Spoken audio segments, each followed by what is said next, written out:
también qué tema tan oportuno de conversar. Y la verdad que hemos planteado esta pregunta y ya queremos ir al grano. ¿Qué es el Evangelio? Parece una pregunta un poco básica para los que habitualmente congregamos en una iglesia. Quizás puede sonar una pregunta muy sencilla para algunos de responder, pero sé que para otros puede ser una pregunta que todavía está en misterio. Entonces, ¿por qué no vamos a la palabra? Y quiero que leamos en el libro de Romanos. ¿Trajeron sus Biblias? Sí. Bueno, si no tienes tu Biblia, descarga una aplicación de la Biblia en tu celular. Puede ser más Enciendan fácil. su Biblia. Sí. Claro. Y bueno, quiero que vayamos al libro de Romanos y quiero decirles que la Biblia es un libro maravilloso que contiene la verdad de Dios y que es un libro que tiene tantos años, pero su verdad el día de hoy puede ser tan viva y puede hacer cambios en nuestras vidas.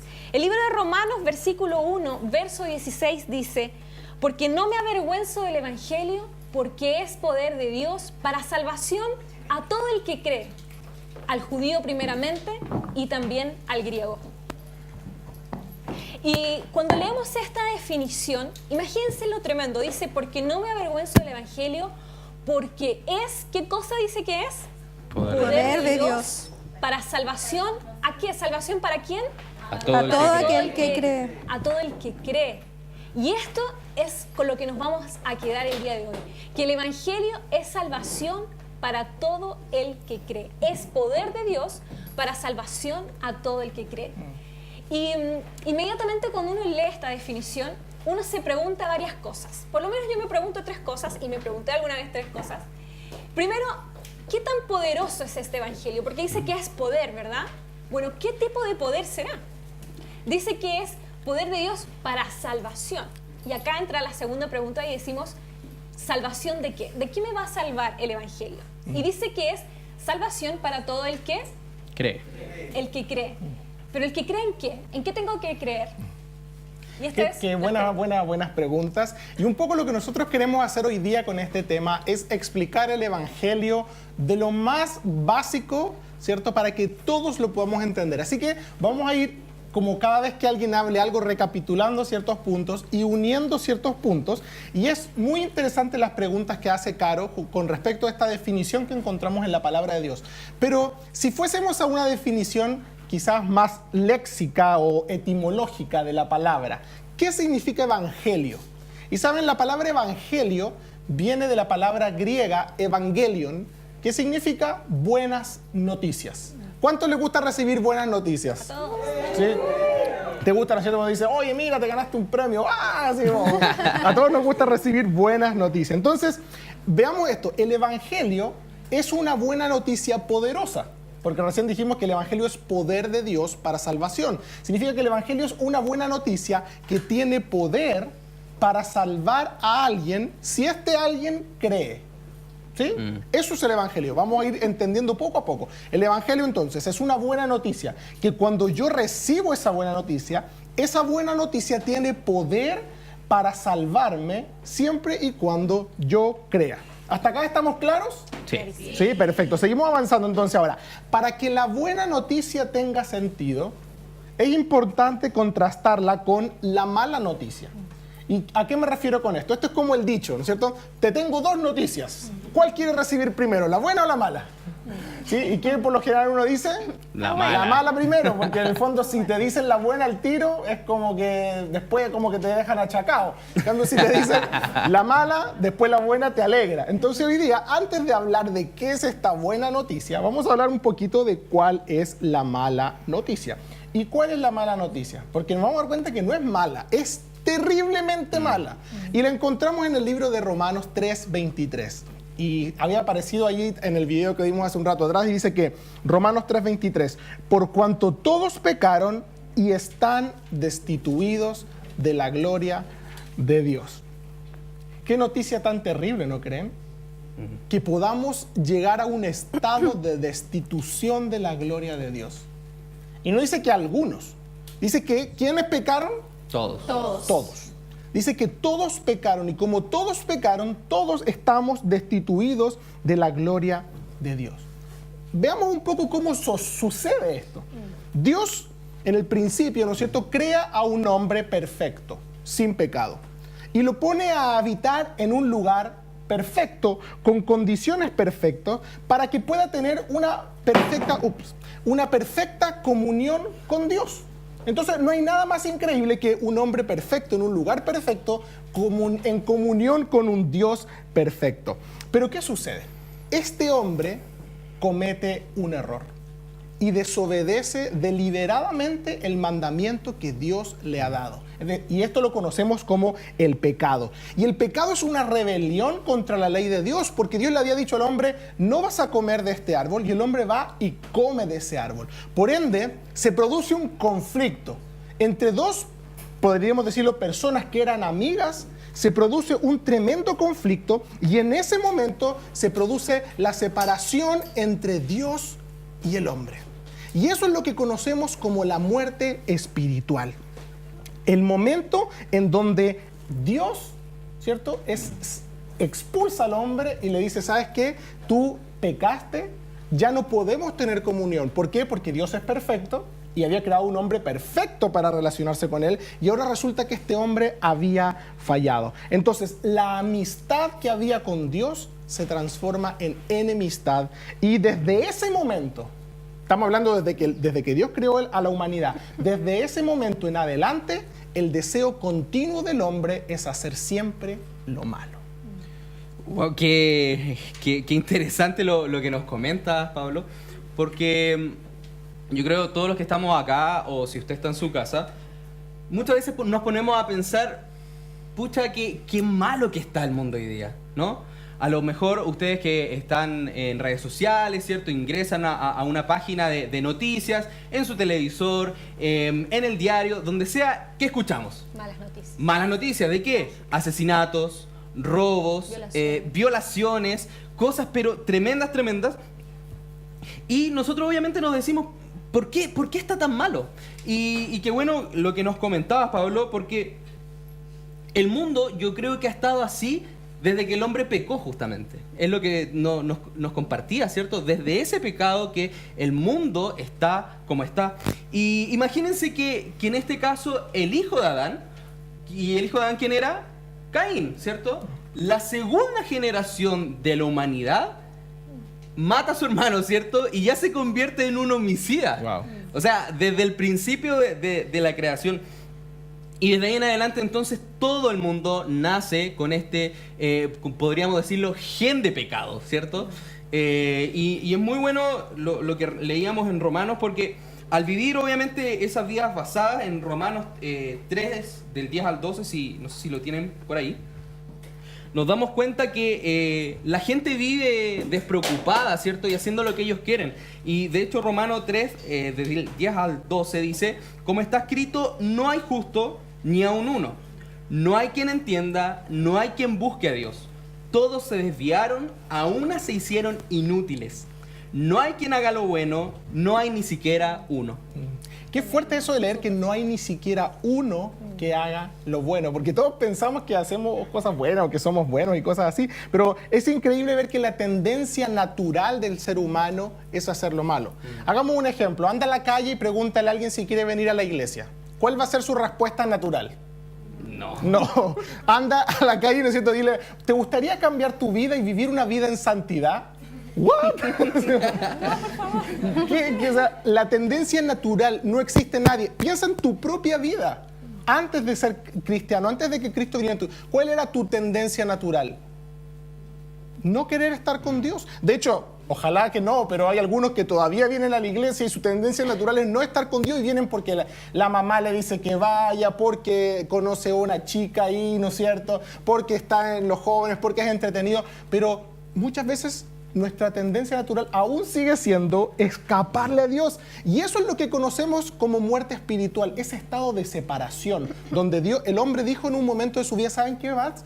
Desde que el hombre pecó, dijo, yo ya pequé, ya no estoy ni ahí con Dios. Es como cuando ustedes tienen un conflicto con un amigo, no se quieren topar con ese amigo. Ya ni siquiera es amigo, ahora es enemigo, ¿no es cierto? Lo peláis. Y cuando sabéis que, oye, va pasando, te lo topáis en el supermercado y va pasando así, oh, no, que no me vea. ¿Sí? Porque no queréis estar, ya no consciente. Entonces, el hombre hoy día vive así, queriendo no toparse con Dios, queriendo vivir bajo sus propios deseos, bajo sus propias leyes, diciendo, Dios, no te metas en mi vida porque a mí tú no me interesas. Y ese es el estado en el que se produjo, como decía Ariel, desde el primer pecado en adelante. Así que no es que hoy esté mala la cosa ha estado mala desde que el hombre pecó, porque el hombre lleva en sí el gen del pecado. Sí. Y yo creo que mucho en este punto nos estamos haciendo la siguiente pregunta. ¿Qué pasaría si yo o X persona decide de un día para otro cambiar su vida y hacer lo bueno? ¿Pasaría que él de esa manera puede recuperar su amistad con Dios? Tú dices así como que una persona viene y dice así como, ya, ¿sabes qué? Quiero volver a ser amigo de Dios, Claro. y ya. Mira, suena interesante, pero no. Como de que ahora empieza por también, Sí. digamos. Uno no puede llegar y recuperar la amistad con Dios así como, porque ¿sabes qué? Hoy en realidad todo el mundo ahora es pecador, yo quiero dejar de ser pecador y voy a recuperar la amistad con Dios. Eso es más sencillo de lo que parece, pero conlleva un gran precio. Y eso es muy importante. ¿Por qué? Y es importante que entendamos esto. ¿Por qué no es tan fácil llegar y hacerlo? Porque el hombre, cuando pecó, quebrantó una ley de Dios. ¿Y qué pasa cuando uno quebranta una ley? Tienes que tener una consecuencia. Y en este caso, el quebrantamiento de una ley lleva consigo un castigo. Y en ese momento el hombre quedó como en su cuenta negativo. Dice, tú estás en deuda con Dios. Y hasta que la deuda no se salde, hasta que alguien, o sea, en este caso el hombre, hasta que tú no pagues esa deuda, no se puede arreglar las cosas. Tú defraudaste a tu amigo. No es que se pelearon porque sí. Tú le hiciste un mal y ahora tú le debes. Y tú no puedes llegar donde tu amigo y decirle, oye, perdóname. Y tu amigo te va a decir, sí, pero devuélveme lo que me quitaste o lo que me defraudaste. Pero con Dios es aún más, porque Dios es un juez. Y Dios es un juez justo. Y como juez justo, Él no puede llegar y pasar por alto la deuda. Imagínense el siguiente caso. Hay una persona que comete homicidio, mata a otra persona y él sabe que es culpable. Está toda la evidencia en su contra y de repente llega donde el juez el día, ¿no es cierto?, del juicio y le dice, señor juez, yo sé que maté a ese hombre, pero le prometo que de ahora en adelante me porto bien. Yo nunca más vuelvo a matar a nadie, pero por favor no me meta a la cárcel. Si yo le prometo que ya no mato a nadie. ¿Qué pasaría si ese juez dice, hoy sí, mira, pobrecito, ya dejémoslo libre? Si me está prometiendo que no lo va a hacer. ¿Qué es lo que diría toda la prensa y todas las personas? No la piden. Oye, ¿qué juez más injusto? ¿Por qué lo dejó libre? ¿Por qué si tenía toda la evidencia en su contra? Imagínense si eso diríamos con un juez terrenal. Con Dios es aún mucho más porque Dios es el juez perfecto. Entonces Dios no puede llegar y porque tú le pidas perdón, Dios decir, te perdono, porque estaría faltando a su justicia. Pero ¿cómo Dios, cómo vas a perdonar al hombre si tú dijiste que el que pecaba moría?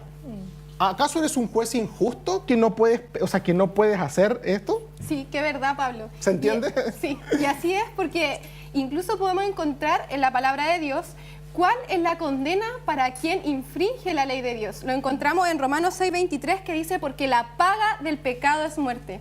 Entonces, si la paga del pecado es muerte, todos nosotros hemos pecado y estamos condenados a muerte y no podemos librarnos del juicio de Dios. ¿Por qué no nos podemos librar del juicio de Dios? Porque Dios es un juez justo.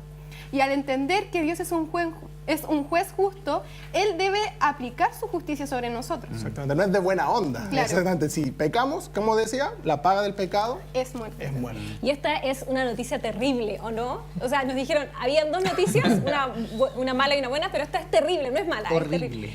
Y quizás muchos se pueden estar preguntando en este momento y diciendo, oye, no tenía idea de esto, o sea, no sabía que en realidad Dios era un juez justo y todo esto. Y muchos pueden decir, pero espérense, yo condenado a muerte, si yo no soy tan malo, ¿no? Muchos de los que están acá pueden decir, como yo decía cuando era niña, que yo no era tan mala, entonces yo como que no consideraba que yo merecía el infierno, ¿o no? ¿O alguno de ustedes cree que merece el infierno? No sé, se lo pregunto, quedan todos como... ¡ah! Pero la verdad es que muchos dicen, en realidad no soy tan malo, yo igual me trato de portar bien, lo intento, no tengo malas intenciones con los demás, no me meto con nadie, como decía en el video, ¿se acuerdan? No me meto con nadie, hago mi vida, dejo a los demás vivir. Pero quiero preguntarles, ¿en realidad eres esa buena persona que dices ser? ¿En realidad eres una buena persona? ¿qué tan buena persona eres? A ver. Sí, y en verdad, como dice la Caro, somos esas verdaderas personas que decimos ser. A ver, interactuamos entre nosotros. ¿Alguno de nosotros, aquí en el público, o los que nos están viendo, ha mentido alguna vez? Quiero que me respondan, pero respóndanlo internamente. Que no me lo digan a mí, obviamente. Sí, analícenlo. Confirman el sí. Claro, todos hemos mentido, ¿no? ¿Y cómo los llamarían a ellos? Mentirosos, claro, mentirosos. Y si a alguien a ustedes los ha mentido alguna vez, ¿le han mentido alguna vez a ustedes? Yo creo. Sí. Sí. ¿Y cómo les llamarían a esa persona? Mentiroso. Mentiroso. ¿Y alguno de ustedes o nosotros alguna vez ha robado o ha tomado algo que no les pertenece? Pero a eso me refiero, que puede ser incluso algo pequeño, porque uno puede pensar, no, le tomé esto a mi compañera, le robé un lapicito, pero no importa. No, aunque sea un lápiz o un dulce, ¿lo han hecho? Un dulcecito por ahí, ¿no es Sí, cierto? que no se note, que no se note. Que no se note. Y eso es ser ladrón. Y Wow. qué heavy poder ver que en estas pocas preguntas podemos darnos cuenta que lo hemos sido mentirosos y ladrones. Y que heavy las preguntas que nos hace la Pauli. Te fuiste en volada. Porque tan solo con esas dos preguntas podríamos incluso hilar más fino, Claro. ¿cierto? Por ende, yo les pregunto a ustedes si están en su casa o está acá. ¿Alguna vez han mirado a alguien con lujuria? ¿O con alguna pasión sexual? Porque, claro, esto pasa mucho hoy en día. Sí ven las películas porque algunas se acuerdan de unos actores por ahí de Oh, repente. olvídalo. Pero yo creo que todo acá comienza así. Todos se empiezan a poner incómodos porque en verdad eso es algo tan interno que solamente, probablemente tú nomás lo sepas. Claro. Pero respóndetelo a ti. De hecho es interesante porque la Biblia nos dice en Mateo 5 que eso justamente es cometer adulterio. De hecho, específicamente, él obviamente en resumen dice que mirar a alguien con lujuria es haber cometido adulterio en su corazón. O sea, no solamente sirve hacer el acto, No, el hacer el acto es, La consecuencia. por decirlo, la consecuencia de lo que ya se gestó en el corazón. Wow. Y así funciona esto. De hecho, ¿cuántos lujuriosos hay? denle un like si... De hecho, ¿alguna vez usted ha estado enojado con otra persona? ¿Sí o no? Sí. Muchas veces han estado enojados con otra persona. Y en Mateo 5 también nos dice que cualquiera que se enoje contra su hermano sin causa es culpable de asesinato. Wow. O sea, ya vamos entrando así como... O sea, ladrón, mentiroso, adúltero de corazón. Adúltero, nos vamos metiendo mucho más abajo de nuestro Asesino. asiento. Y dije, oh, ¿para qué me conecté a este programa? Se nos está cayendo la sintonía en este momento. De hecho, uno dice, perfecto, ya mira, no soy adúltero, me porto muy bien.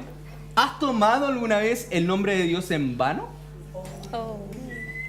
Para lo que sea. Porque estabas enojado, Te lo porque juro por estabas Dios. porque haces un juramento, porque era una jugarreta. ¿Lo han tomado en vano alguna vez? Muchos de acá yo creo que lo hemos tomado así. Y de hecho, si seguimos con Mateo 5, dice que esto se llama blasfemia. De hecho, Dios te ha dado salud, te ha dado ojos para ver, ¿cierto? Oídos para oír, y usas tu lengua para maldecir. Porque justamente es eso. Entonces, si no se han dado cuenta, estos son tan solo 5 de los 10 mandamientos que podemos encontrar en la Biblia. Y de acuerdo a este estándar de Dios y de su ley que podemos encontrar en la Biblia, ya muchos han asumido que son adúlteros, como decías tú, han sido homicidas, han sido ladrones, lujuriosos de corazón, y no se han dado cuenta y decir, pucha, ¿soy tan bueno como parece? Esto es tremendo porque quiero que hagamos una prueba más. Porque alguien podría decir, ¿sabes qué? Mira, estos son los 10 mandamientos, esto es muy antiguo, no sé qué, pero a mí me impacta cómo a Cristo le preguntaron en una oportunidad, oye Jesús, ¿cuál es el más grande de todos los mandamientos? Y él dijo, amarás al Señor tu Dios con todo tu corazón, con toda tu mente, ¿no es cierto?, con todas tus fuerzas. Wow. La pregunta es, ¿cuántos de nosotros amamos a Dios con todo nuestro corazón, con todas nuestras fuerzas, con toda nuestra alma, con toda nuestra vida? Ninguno. No hay nadie aquí que ame a ese nivel a Dios. Así que ya en ese mandamiento fallaste. Fallamos. Y después le preguntaron a Jesús, ¿y cuál es el segundo más grande? O sea, él dijo, y el segundo más grande mandamiento es amarás a tu prójimo como a ti mismo. ¿Cuántos amamos a nuestro prójimo como a nosotros mismos? No hay ninguno que ame más a su prójimo que como se ama a uno mismo. Por ende, si no quieres entrar en el dilema del ladrón, del mentiroso, ya no amamos a Dios con todo lo que somos, al nivel que se nos exige, y no amamos al prójimo al nivel que se nos exige. Entonces Jesús dijo que de estos dos mandamientos dependía toda la ley. Por ende, al no amar a Dios como se requiere y al no amar a nuestro prójimo como se requiere, ya hemos infringido la ley de Dios y por ende, la consecuencia que nos decía la Pauli, pecado, muerte. De hecho, con lo que estabas comentando, lo peor de todo es que mucha gente ignora este tipo de leyes cuando uno las infringe, pero uno sí o sí no te vas a poder escapar del juicio final de Dios. Y tú vas a tener que comparecer delante de ese tribunal. Así es. ¿Y qué pasaría? Bueno, yo eso quiero decirles. Entonces, bajo la ley de Dios, todos estamos condenados como... O sea, primero se nos sentencia culpabilidad, ¿o no? ¿Saldrían inocentes o culpables? ¿Cómo creen? Culpables. Culpables. Entonces, si somos culpables, ¿a dónde nos iríamos? ¿Al cielo o al infierno? Al infierno. O sea... Usted lo dijo. Yo no les he dicho nada. Entonces, tenemos sentencia de muerte. ¿Se dan cuenta? O sea, realmente, Pablo, era una terrible noticia. Y es terrible porque no nos podemos librar de este juicio.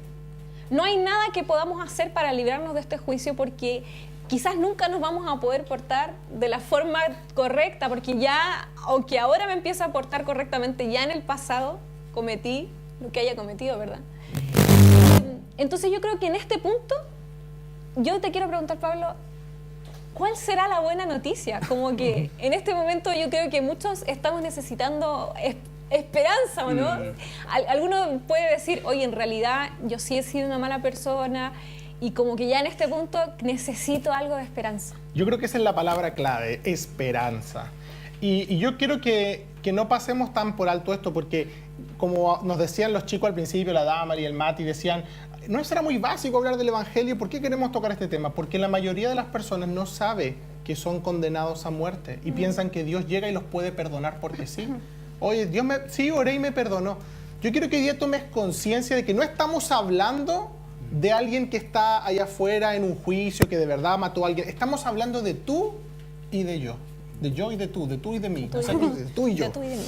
Estamos hablando de nosotros, no estamos hablando de otro. No dice, uy, esta palabra es para justo yo tengo un compañero que es re mentiroso. No, estamos hablando de nosotros. Tú y yo hemos quebrantado la ley de Dios. Por ende, no busques a un culpable a tu lado. Di, yo soy el culpable, yo merezco la muerte. Y lo acabamos de decir, si Dios en este momento viniera y tuviera que hacer un juicio, el culpable seríamos nosotros y la condena ya fue dictada, sentenciado a muerte. Y es por eso que necesitamos esperanza. Y cuando entendemos esta situación, decir, oye, no es tan sencillo, es grave. No estamos hablando de que Dios te castiga por una semana, estamos hablando de que te condena a muerte. Y esa sentencia ya fue dictada. Entonces, ahora necesitamos esperanza. Y ahora nos cae bien una buena noticia, ¿no? Sí, por favor. Y es por eso que el Evangelio es una buena noticia. Y el Evangelio se dicta en esta condición cuando entendemos esto. Si tú no entiendes esta mala noticia, lo que te voy a decir ahora no va a tener sentido. ¿Cuál es la buena noticia? La encontramos en el libro de Romanos 5:8. Dice que, mas Dios muestra su amor para con nosotros, que aún siendo pecadores, Cristo murió por nosotros. ¿Qué acabamos de leer? No sé si se entiende. Analicemos un poco esto. ¿Qué quiere decir? Mire, ofendimos a Dios, quebrantamos su ley, no queremos estar con Él. Y aún en esas condiciones, Dios muestra que nos ama a tal punto de que entrega a su propio Hijo por sus enemigos. Yo no sé qué piensan ustedes, pero después de que fuiste declarado enemigo de Dios y culpable, condenado a muerte, Dios muestra que tiene amor por ti enviando a su propio Hijo a morir por nosotros. Pensemos aún mucho más en esto. Volvamos al ejemplo del juez. Dios es un juez justo, no puede llegar y perdonarte. Hay una sentencia y Él dictó, si tú fallas, mueres. ¿Fallaste? Sí. Por ende, tienes que morir. Como juez justo dijimos que Él no puede llegar y perdonarte. Pero ¿qué pasa? Este juez decide hacer algo completamente ilógico. Y es que Él mismo decide tomar nuestro lugar. Él mismo decide pagar el precio de la muerte. Entonces, no es que Dios nos perdona y ya. Yo no sé cuántas veces tú has orado que Dios te perdone. Señor, perdóname. Pero sabes que para que Dios te pueda perdonar, Él tuvo que morir porque tú pecaste. ¿Por qué alguien haría algo así? ¿Por qué alguien sería capaz de sacrificarse por su enemigo? La misma Biblia lo dice en Juan 3:16. ¿Por qué lo hizo? Porque de tal manera amó Dios al mundo, que ha dado a su Hijo unigénito, para que todo aquel que en Él crea no se pierda, mas tenga vida eterna. Y esto es el Evangelio. El Evangelio es un cambio de expediente. Tú vas donde el juez y el juez lee tu expediente y dice condenado a muerte, pero llega alguien y le quita esa hoja al juez y le pasa a otra y dice libre. Pero ¿qué hiciste tú? Nada, es que alguien tomó tu lugar. Qué gran intercambio, ¿no creen? Para que tú hoy tengas vida, alguien tuvo que morir. Y esto a mí me impacta porque no es como que Dios diga, ya, te perdono. No, Dios te perdona, pero para que ese perdón sea efectivo, la pena se tenía que cumplir igual. Y alguien tenía que morir. El gran intercambio, alguien quitó tu vida quitó tu muerte y te dio vida. Quitó tu cautividad y te dio libertad. Y esto quizás es más profundo de lo que podemos comprender, porque ¿cómo puede suceder esto? ¿Cómo puede suceder, ¿no es cierto?, que alguien pueda tomar nuestro lugar. ¿Acaso cualquiera puede tomar lugar? ¿Podría haber sido cualquier persona que haya muerto por nosotros? ¿Por qué tuvo que ser Dios? ¿Acaso no podía un buen amigo nuestro haber dicho, ¿sabéis qué? Yo voy a morir por el Pablo, porque es mi partner. ¿Por qué no podría haber sido cualquier persona? Bueno, yo creo que podríamos, si tuviéramos la forma de graficarlo de alguna forma, creo que ningún culpable, porque todos se han declarado culpables en este lugar, ¿cierto? Ningún culpable puede tomar el lugar de otro culpable, ¿cierto? Porque no sería ningún tipo de intercambio. Y es ahí donde yo creo que realmente cobra sentido el que Cristo se haya hecho hombre. Porque si nos ponemos a pensar, Cristo vivió la vida que nadie pudo haber vivido, ¿cierto? Él se despoja, imagínense, Él se despoja de los cielos, estaba lleno de gloria, de honra, se despoja de todo y se hace hombre. Y ojo, que antes de la fundación del mundo, de mucho antes que todo esto pasara.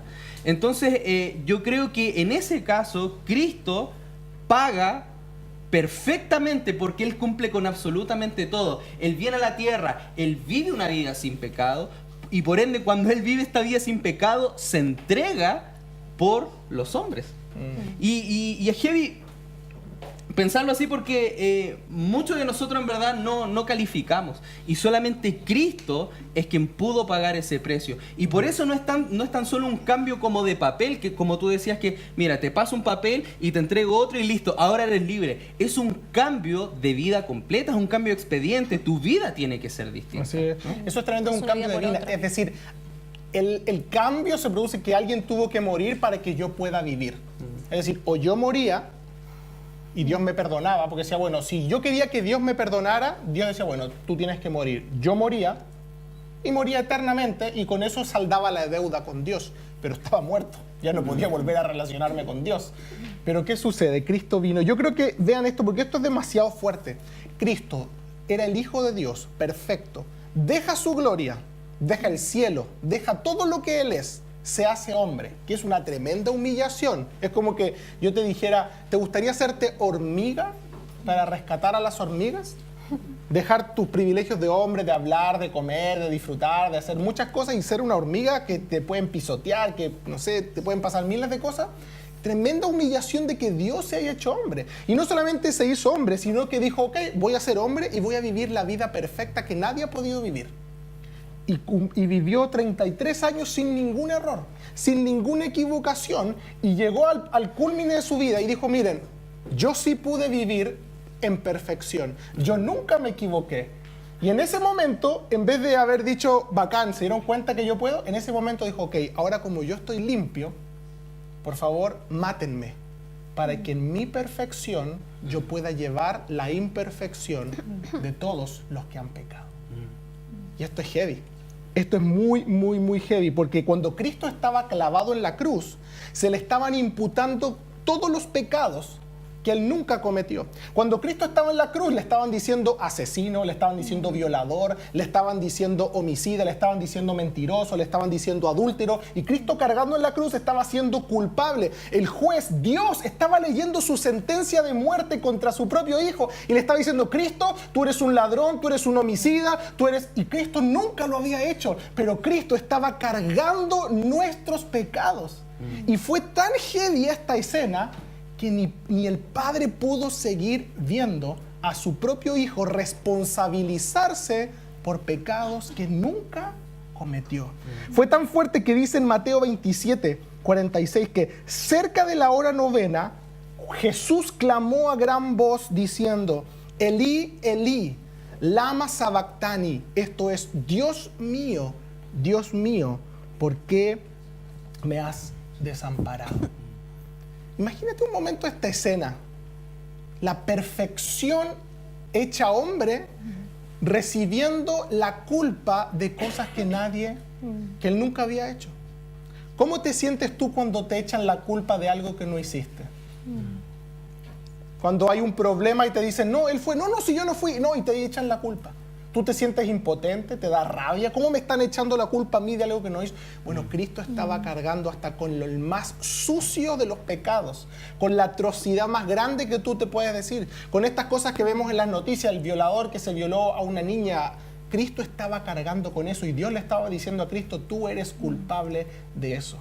¿Por qué? Porque Él estaba tomando nuestro lugar. Qué heavy que alguien tan perfecto pueda sacrificarse, no por sus amigos, sino que por sus enemigos. Hace un rato leímos Romanos 5:8, pero ahora leamos desde el 6 para tener un mayor contexto de esto. Dice, porque Cristo, cuando aún éramos débiles, a su tiempo murió por los impíos. Ciertamente apenas moriría alguno por un justo. Con todo, pudiera ser que alguno osara morir por el bueno. Alguien podría decir, ¿cierto? Yo estoy dispuesto a dar mi vida por aquel persona que es tan buena porque lo defiendo, ¿cierto? Alguien podría, pero ¿qué es lo heavy? Mas Dios muestra su amor por nosotros en que siendo aún pecadores, Cristo murió por nosotros. Pues mucho más estando ya justificados en su sangre, por Él seremos salvos de la ira. Porque siendo enemigos, fuimos reconciliados con Dios por la muerte de su Hijo. Mucho más estando ahora reconciliados, seremos salvos por su vida. Y no solo esto, sino que también nos gloriamos en que Dios, por el Señor Jesucristo, por quien hemos recibido ahora la reconciliación. ¿No es una buena noticia ahora? Es una noticia demasiado buena, porque en el fondo el intercambio del que hablamos es el cambio de una vida por otra y de una vida perfecta. Cristo vino a vivir la vida perfecta que ninguno de nosotros jamás vamos a poder vivir.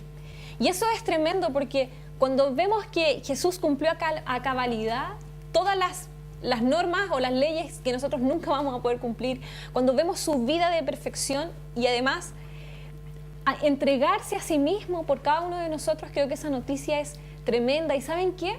No hay nada que tú y yo podamos hacer para comprar esta salvación. No hay nada que yo pueda hacer para decir, no, sabes que yo me empecé a portar bien, entonces ahora sí merezco que Cristo haga el intercambio.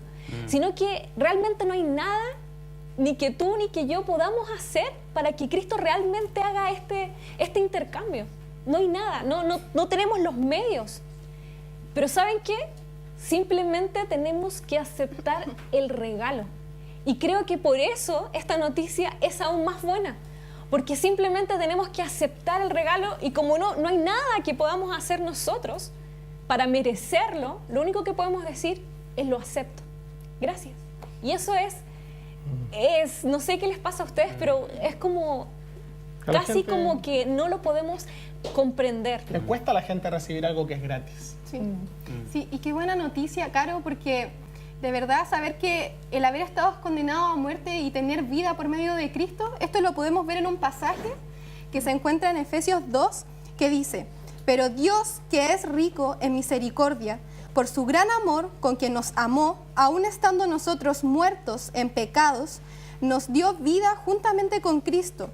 Por gracia sois salvos, y juntamente con Él nos resucitó, y asimismo nos hizo sentar con Él en lugares celestiales en Cristo Jesús, para mostrar en las edades venideras las abundantes riquezas de su gracia, en su bondad para con nosotros en Cristo Jesús. Porque por gracia sois salvo, por medio de la fe. Y en esto no de vosotros, pues es don de Dios, no por obras para que nadie se gloríe, porque somos hechura suya. Qué bueno saber que no necesitamos obras para poder ser salvos, sino que es por medio de la fe. Y hay una ilustración que yo encontré que hablaba que, por ejemplo, si nosotros tenemos un candado, nosotros necesitamos una llave para poder abrir ese candado.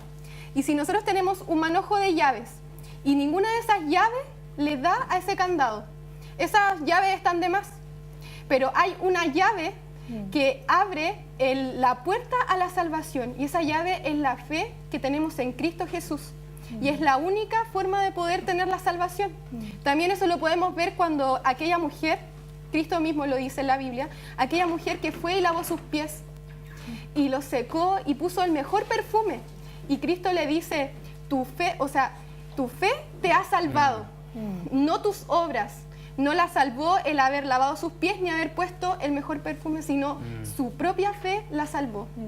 Y eso, perdón, eso es tan bueno porque quizás muchos de nosotros nos puede suceder que, como decía Pablo en un momento, a la gente le cuesta recibir algo que es gratis, como que, o sea, igual nos gusta ganarnos un premio, ganarnos algo, pero lo ganamos. Tampoco fue tan gratis, o sea, como que tuve que participar por lo Claro. menos de algún concurso y lo gané. Merecí esto. Claro. Pero realmente así de gratis, la gente se incomoda y casi es como, ¿por qué me estás dando esto? Como, ¿por qué? Y eso es tremendo. Así es, pero yo creo que ya está quedando un poco más claro que el Evangelio, ¿no? Entonces ahora volvamos al versículo con que empezamos, el que leyó Caro al principio, que era Romanos 1:16. A ver si lo entendemos mejor. Dice, porque no me avergüenzo del Evangelio. ¿Alguien se podría avergonzar del Evangelio después de entenderlo así? No. ¿Por qué? Porque es poder de Dios para salvación a todo aquel que cree. Entonces, el Evangelio es poder de Dios para salvarnos. Y vaya, sí que tiene que ser algo poderoso, porque para salvarme a mí hay que tener mucho poder, porque yo sí que soy malo. Después de todo lo que hemos entendido, somos malos. Sí, y justamente esto es tremendo porque no importa, yo creo, qué tan malo seas, ¿cierto? A usted que nos está mirando en su casa, no importa qué tanto pecado tú hayas tenido en tu vida, siempre va a haber, como lo decíamos al principio, una esperanza. Y ahí es donde cobra realmente poder esta buena noticia, ¿cierto? Esta esperanza que se genera. Y a mí me gusta mucho una frase que dice, no hay nadie tan malo como para no ser perdonado por Dios, ni nadie tan bueno como para no necesitar de Dios. Y es justamente ¿qué es lo que queremos hacer? Es que usted comprenda que no se trata de nuestros méritos, no se trata de lo que nosotros podemos hacer, no se trata de lo que nosotros podemos lograr, de tus triunfos, ¿cierto? De que te fue muy bien en la universidad, te fue muy bien en tu trabajo, ayudas en actividades benéficas, ¿cierto? Ayudas. No se trata de esto. Es importante, sí es importante, pero lo medular es el perdón de Cristo y esta buena noticia que es para salvación. Y eso es lo que justamente nos va a dar vida eterna, la salvación por medio de Cristo. Claro, porque siendo enemigos de Dios, condenados a muerte, ¿qué podíamos hacer nosotros para librarnos de eso? Nada. Era solamente pagar el precio y ya. Por eso que se necesitaba un poder externo. Algo tan poderoso que pudiera cambiarnos a nosotros sin nosotros hacer nada. Y eso es el poder de la buena noticia. El poder que tiene, ¿no es cierto?, la vida perfecta de Cristo. El poder de la vida perfecta de Cristo en nosotros dándonos salvación. Entonces quiero preguntarles, a ver si estamos entendiendo. ¿Para quién es esta salvación? Para todo el que cree. Para todo el que cree. ¿No es fácil? ¿Es fácil la salvación? ¿Qué piensan? ¿Sí o no? ¿Es fácil? Yo creo que suena fácil, pero ¿saben dónde está lo complicado? En que hay que creer. Y muchas veces nos cuesta creer que de verdad alguien dio su vida por nosotros y que es una salvación así, gratuita. Pero también me gustaría saber qué piensan. Me encantaría, veo ahí todas las caritas, ustedes pensantes con cara de ahí, pregunta acá. y también saber qué está pasando con nuestras redes sociales. Así que quiero que nos cuenten, Dami, Mati. Aquí voy a empezar con el primer comentario que dice Fernando Méndez. Yo pienso que el Evangelio es practicar a Jesucristo día a día en todo aspecto. Eduard Méndez dice, en cualquier relación el amor se desarrolla a medida que aprendemos a conocer y apreciar a la otra persona. Por lo tanto, nuestro lugar de partida para amar a Dios es saber quién es. Y con esto del Evangelio es lo que sabemos quién es. También Miguel Ángel dice, el Evangelio es poder de Dios para salvación. Sí, y tenemos muchos más mensajes que desde ya agradecemos. Queremos leer también el de María José Chávez González, que nos dice, el pecado nos cuesta la vida, porque la paga del pecado es la muerte. Estábamos condenados a una muerte eterna. Por tanto, necesitamos de un Salvador que cumpliera con toda la ley y fuera el Cordero perfecto. El único que cumplió con todo esto, ella dice que es Jesucristo. No hay otro. Si ya somos salvos, entonces no perdamos más tiempo, dice. Obedezcamos la ley de Dios, aunque cueste, pero hagámoslo una realidad. Acá Carolina Vargas dice, solo basta ver a dos pequeños disputarse un juguete. Su acto no será compartir, sino pelear por él. Nadie les enseña a pelear, eso viene de dentro. Y ahí vemos nuestra naturaleza que siempre fue caída. Sí, y finalmente me gustaría compartir el de Gustavo Morán, que dice, el peso y relevancia de la buena noticia del Evangelio es precisamente porque la mala noticia es muy mala. Así, Sí. Así que, bueno, muchas si no fuera gracias. tan mala, no se necesitaría una tan buena. Claro. Entonces queremos darle muchas gracias por compartir todos estos mensajitos, por estar atentos, y también queremos saber qué está pasando acá en el público con los chiquillos. También hay sabemos gente que quiere tiene opinar aquí, opinión. ¿o no? Sí. ¿Cómo está el tenemos. público? Mira, ahí veo la ¿Allá? mano del Girard, veo la Domi, hay varios acá que quieren opinar. ¿Quién primero? Estoy en shock porque realmente entendí lo maravilloso de entender que la salvación y el Evangelio que Dios nos ofrece en bandeja realmente no es si yo soy bueno, no se trata si yo soy bueno o soy malo, y se trata de que Él nos amó primero y se entregó por todos en general, a todo el que cree en general. Y eso es súper rígido entenderlo porque yo como también, yo fui criada en una iglesia de muy chiquitita, entonces, fundada en las cosas del Señor. Y también en algún momento, los que fueron criados en esa forma, también nos preguntamos en algún momento, pero ¿qué tanto morir quizá? O evangelio, si no hago mal, no he matado a nadie. Pero es brígido entender eso, porque sí, después uno se da cuenta que sí es malo, que incluso ese pasaje donde Jesús dice ni que Él se considera alguien bueno, a mí siempre me deja en shock, porque que la persona más perfecta que haya caminado en la tierra haya dicho eso, a mí me deja, pero...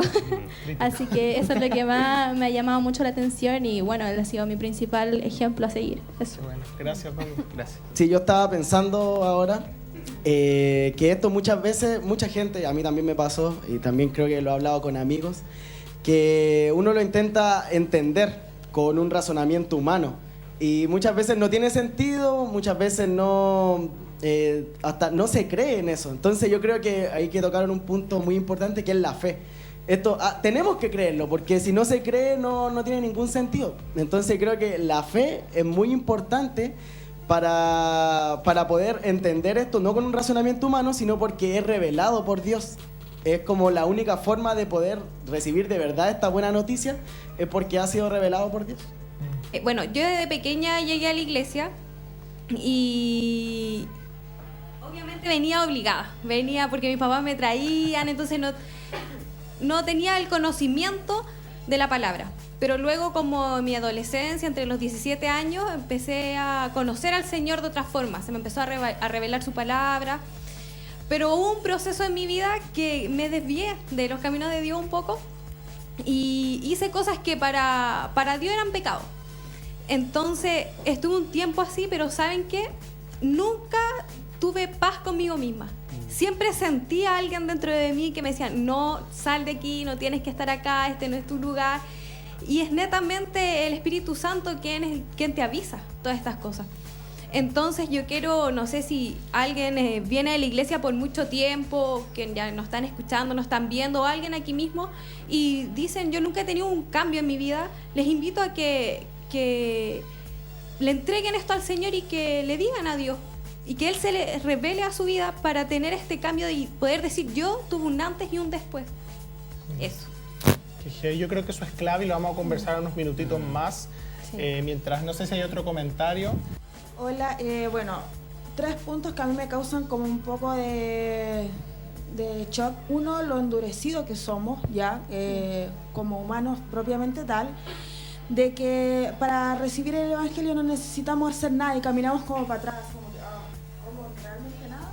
Sí, no hay que hacer nada más que recibirlo y creerlo, ¿ya? Y lo otro también que me llama mucho la atención es que yo nunca voy a ser digna de ese regalo, pero es tan grande la gracia que solo me hace, entre comillas, quizás digna, creerlo y recibirlo como tal, así de simple.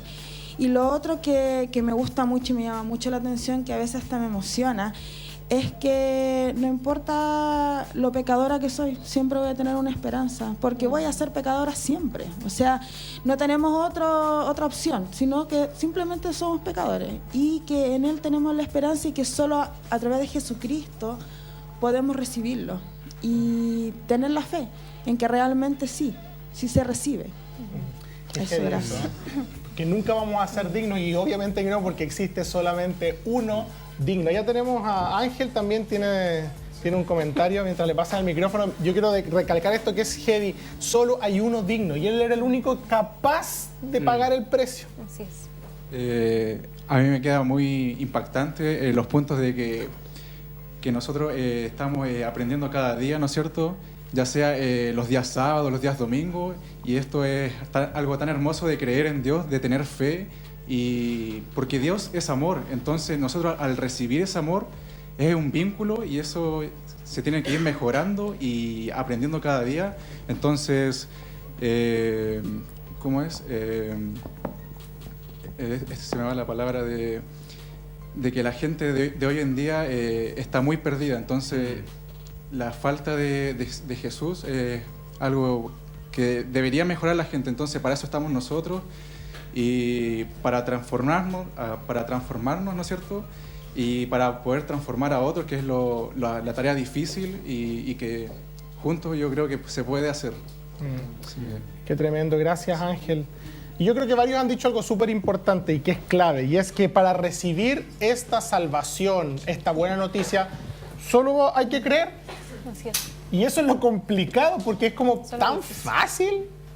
Pero saben que no es tan fácil, porque de hecho, hace un par de días atrás una persona me dijo, yo no creo en el Evangelio. ¿Por qué no? Me dijo, porque no, es como absurdo. Me dijo, ¿cómo alguien me va a dar su vida? No creo que alguien haya sido tan bueno como para hacer eso. Y es heavy, pero a muchas personas les pasa.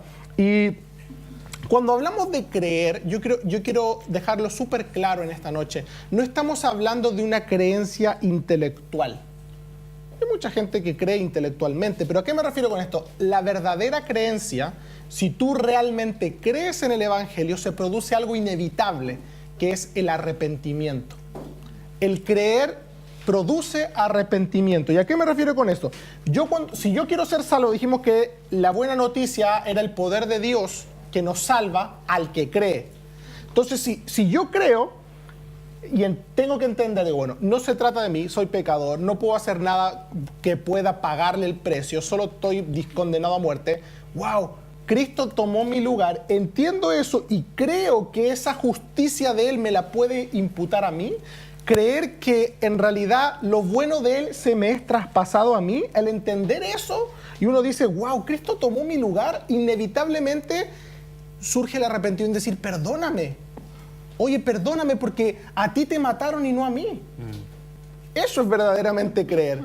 Si tú ves que están matando a alguien ahí y era tu culpa, dices, pero ¿por qué lo están matando a él si era mi culpa? Lo mínimo que tú haces es decir, oye, perdóname, ¿por qué te mataron a ti y no a mí? ¿Por qué tomaste mi lugar? Perdón. Y eso es la verdadera creencia. Cuando yo creo, ¿por qué la gente no se arrepiente? Porque no cree que Cristo tomó su lugar. Cree en Cristo, pero no cree en el Evangelio. Creer en el Evangelio es creer que Él tomó mi lugar. Y si yo entiendo que Él tomó mi lugar, inevitablemente tengo que ir a pedirle perdón. ¿Por qué hiciste eso? O sea, estás muriendo por mi culpa. Y eso es tremendo, porque esa es la consecuencia, el verdadero arrepentimiento. Y ese verdadero arrepentimiento produce que hoy día yo diga, no, yo no puedo ser la misma persona. Imagínate, murió por mí, yo no puedo seguir viviendo de la misma manera. Si yo entiendo que mi vida, mi pecado fue el que mató a Cristo, ¿por qué voy a seguir viviendo en una vida de pecado que daña a Cristo? Sí, y creo que este punto que tú hablas es muy importante, porque, no sé, a mí me ha pasado muchas veces en la universidad o con amigos muy cercanos, no sé si a ustedes, que personas decir, yo creo en Jesús. ¿Y eso es suficiente? Yo creo que no, porque muchas veces vemos sus vidas y sus vidas son vidas llenas de pecado, alejadas de Dios. Y ellos aún así dicen que creen.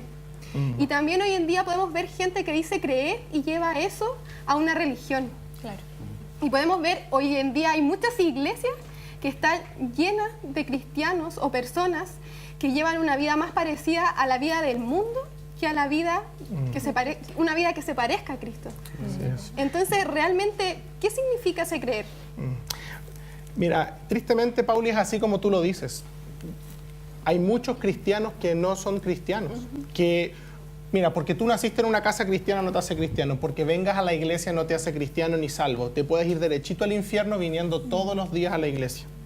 Lo único que te salva es creer en Cristo. Y ese creer, como dices tú, ¿qué significa ese creer? Yo creo que yo merecía la cruz. Yo le pregunto aquí, ¿cuántos creen que merecían la cruz? Si tú dices, no, yo no merecía la cruz, entonces no entendiste nada. El que cree es eso. Primero creo que yo merecía la cruz.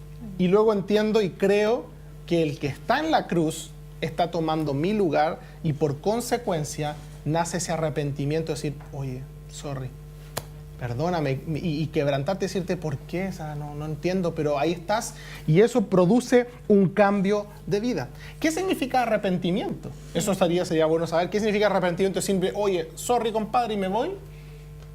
Arrepentimiento viene de una palabra griega que se llama metanoia, y metanoia significa cambio de pensamiento en 180 grados.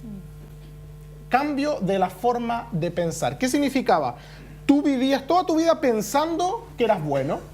Tú vivías pensando que, no sé, que hacer ciertas cosas, para no entrar en ejemplo, que hacer ciertas acciones, que hacer ciertas cosas, no eran malas, era bien, era tu vida. Es como cuando tú le preguntas a alguien que no es cristiano, oye, ¿tú consideras que emborracharte en una fiesta es malo? No, compadre, es terrible, bueno.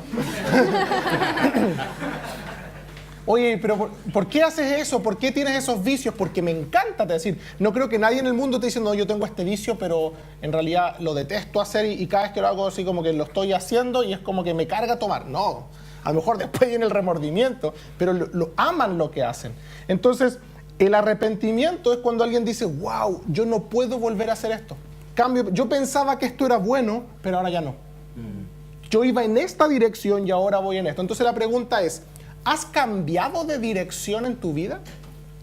Y esto es clave, porque si tú me dices, Pablo, yo en un momento no venía a la iglesia y hoy día vengo a la iglesia, pero sigo siendo la misma persona, después del culto me voy a carretear, digo garabato, todo, me junto con mis amigos, hago esto, pero los sábados vengo, tú no eres cristiano y perdóname que sea fuerte, te vas a ir derechito al infierno si sigues así. lo que te sale cuando tú dices, ha habido un cambio en mi vida. Yo antes era así, pero de repente ya no quise ser más así y cambió mi vida. Ahora, este cambio no es de la noche a la mañana. Hay un proceso en donde nos vamos cambiando, pero lo que sí es de la noche a la mañana es que ya no lo quieres ser. Y es el cambio de mentalidad. La metanoia, el arrepentimiento, es justamente un cambio interior desde el corazón, donde empiezas a sentir diferente, a pensar distinto y por ende a actuar distinto. Los que han venido siguiendo la temática de la alma se dan cuenta que ¿qué es lo que es el alma? Nuestro pensamiento, sentimiento y voluntad. Y lo que Cristo hace al cambiar nuestro corazón y darnos un corazón de carne es estimado nuevo creyente. Ahora tú piensas distinto, sientes distinto y por ende tu voluntad hacia lo que haces es distinta. Entonces piensa, si toda tu vida ha sido la misma y nunca ha habido un quiebre, es decir, yo antes pensaba así y ahora pienso así, cuestiónate si realmente has creído en el Evangelio, porque el que cree nace arrepentimiento. A lo mejor te va a costar dejar ciertas cosas y vas a luchar contra ellas, pero vas a interiormente estar arrepentido y decir, no, yo no puedo ser esta vida. Y esto es lo que nos hace ser distintos. Y creo, me parece súper bueno que entendamos bien lo que es el arrepentimiento, como dice Pablo, este cambio de mentalidad. Porque ¿quién ha escuchado o ha dicho la siguiente frase? Yo no tengo nada de qué arrepentirme en mi vida. Y la verdad que yo, cuando era chica, veía, por ejemplo, en los programas de televisión que traían al invitado y le hacían esta pregunta y se sentaban así como, bueno, cuéntanos, como que era el momento más importante. ¿De qué te arrepientes en tu vida? ¿Cuál es el momento del que estás arrepentido en tu vida? Si pudieras mirar atrás, ¿qué cosa cambiarías? Nada. Y antes la gente era como una pregunta crucial. Entonces la gente decía, sí, mira, la verdad es que yo en mi pasado, yo estoy tan arrepentido, este momento sería el momento. Pero como que pasó el tiempo y yo me empecé a encontrar cuando como que uno quería imitar lo que veía en la tele. Entonces uno le decía a los compañeros de la universidad, y a ver, como para conocerse más, ¿de qué te arrepientes de tu vida? ¿Qué cosa de tu vida es de la que te arrepientes? Y me empecé a encontrar con que muchos me decían, no, yo no me arrepiento de nada, no tengo nada de qué arrepentirme. Con una arrogancia, como queriendo decir, mi vida ha sido perfecta. Pero después entendí que realmente se entendía el arrepentimiento como cargar un dolor, como cuando vas por la vida y cargando, llevando algo doloroso que no te gustaría haberlo tenido nunca. Pero realmente eso no es arrepentimiento, eso puede ser remordimiento, puede ser culpa, puede ser tristeza, pero no es arrepentimiento. Arrepentimiento, como decía Pablo, es un cambio de dirección. Y yo me he dado cuenta que esa gente que dice no tengo nada que arrepentirme en la vida, sí tiene mucho, porque ya se arrepintió sin darse cuenta. Porque cuando cometemos errores, la gente suele decir no me arrepiento de nada, como queriendo decir lo que hice antes está súper bien, pero realmente las cosas que vivieron antes, y también dicen mucho esta frase, no sé si la han escuchado, como que todo lo que he vivido me ha llevado a este punto de mi vida. Entonces por eso no me arrepiento de nada, porque si no, no estaría acá. Ok, pero realmente sí te arrepentiste, porque arrepentirse es dejar de hacer lo que veníamos haciendo. Si yo, por ejemplo, me llevó a estar acá en la iglesia una situación trágica, o una situación dolorosa o algo que me arrepiento o que me siento culpable y llegué a la iglesia, yo puedo decir, no me arrepiento de esa situación porque me trajo acá. No, sí te arrepentiste porque cambiaste tu vida, dejaste de hacer lo que hacías antes. Quizás das gracias a Dios de los momentos que pasaste para llegar hoy día acá. Pero si se dan cuenta, el hecho de nosotros cambiar de dirección, el hecho de ya no hacer lo que hacíamos antes, eso inmediatamente es arrepentimiento. Entonces yo ya no me creo cuando la gente me dice no tengo nada que arrepentirme en mi vida. Entonces me dan ganas de preguntarle, a ver, cuéntame cómo eras hace unos años atrás. Te voy a decir de todo lo que ya te arrepentiste y que no vas a querer volver a cometer. Entonces creo que es muy bueno que entendamos bien que arrepentimiento no es el dolor que cargamos, no es la culpa que podamos sentir, no es el remordimiento, nuestra conciencia que nos acusa, sino que arrepentimiento verdaderamente es iba para acá, pero ya no. Hacía esto, pero ya no lo quiero hacer más. Ya no quiero cometer los errores que antes cometía. Entonces, haciendo un pequeño resumen, ¿cuándo se produce esta nueva vida en nosotros? cuando realmente creemos en lo que Cristo ha hecho por nosotros. Y por eso es muy fundamental lo que también nos decía la Pauli, que es a través de la fe, no es a través de otra cosa. Es inevitable, pero inevitable, jóvenes, señoritas, usted que nos está viendo en la casa, es inevitable que si Dios hace la obra en ti, en un creyente, vas a comenzar a hacer cosas que en verdad le agraden a Dios. Porque vas a sentir que Dios en verdad entregó a su Hijo todo lo que hemos estado conversando. Yo digo, ¿cómo no voy a estar viviendo yo de alguna otra forma poniéndole alguna dignidad al precio que se pagó? Si fue tan grande, fue tan inmenso lo que Dios hizo. Y es por eso que lo queremos dejar invitado. No es tan solo un creer. Si usted a lo mejor vivía una vida realmente así, o si tú vivías acá una vida simple, no se trata tan solo de decir, listo, Jesús me perdonó ya. Se trata de creer en lo que Él hizo. Y finalmente después también nosotros sabemos que podemos poder cambiar, porque incluso el Espíritu Santo nos pone en nosotros el querer como el hacer. Y todo lo hace Dios, ¿no? Sí.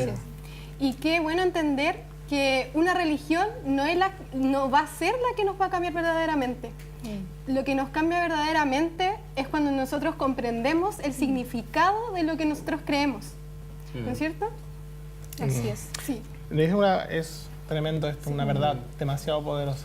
A mí me gustaría preguntarle a la gente, a los que están acá y a los que nos están viendo, ¿realmente crees que Jesús dio su vida por ti?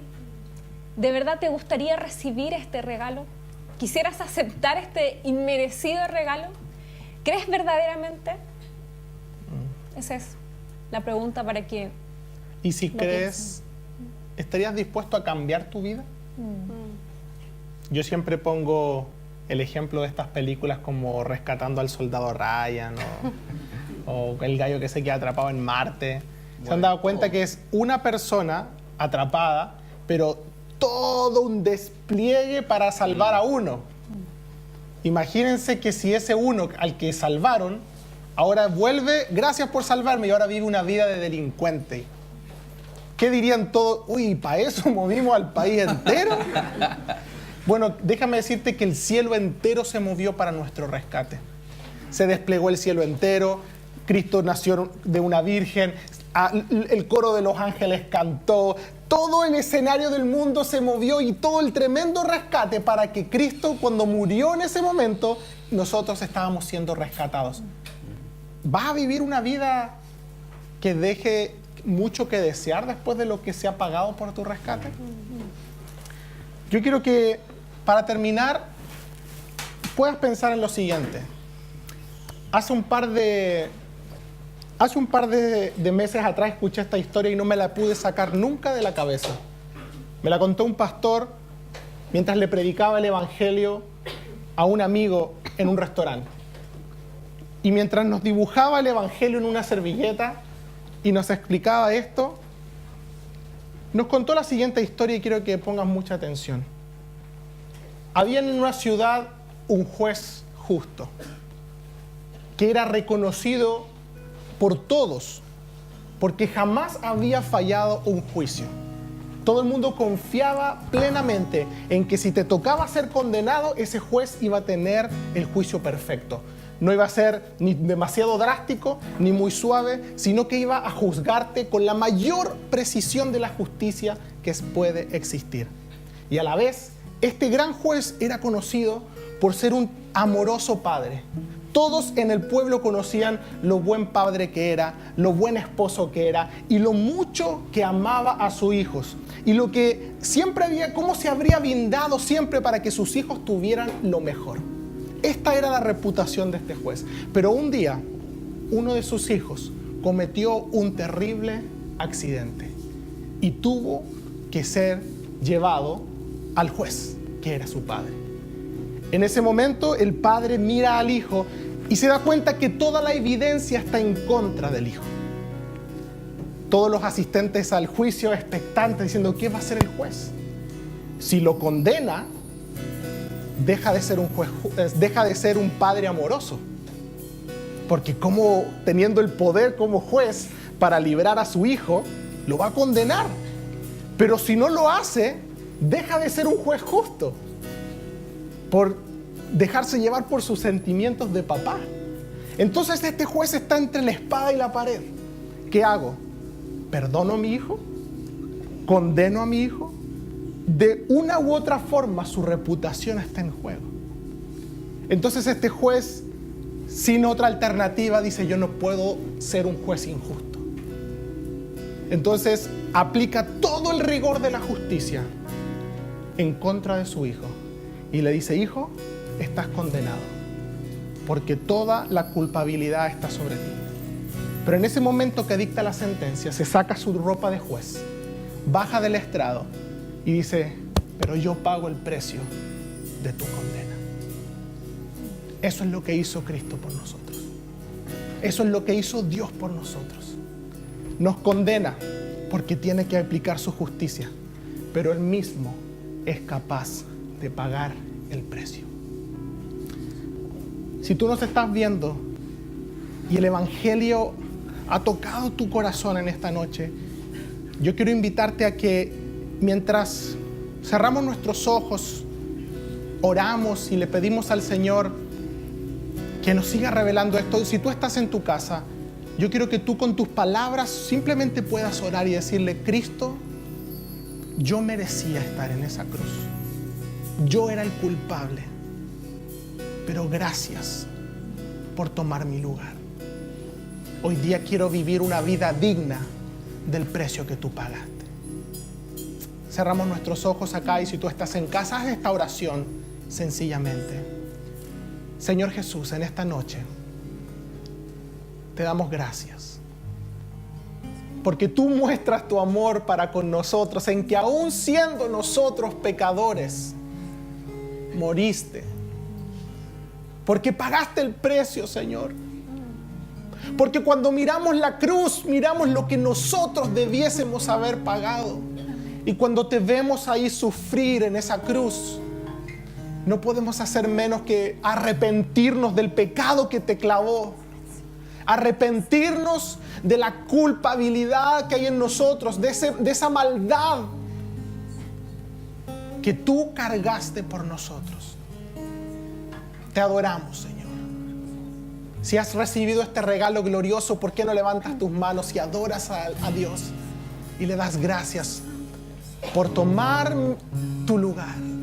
Gracias, Señor, por tomar mi lugar en aquella cruz. Amén.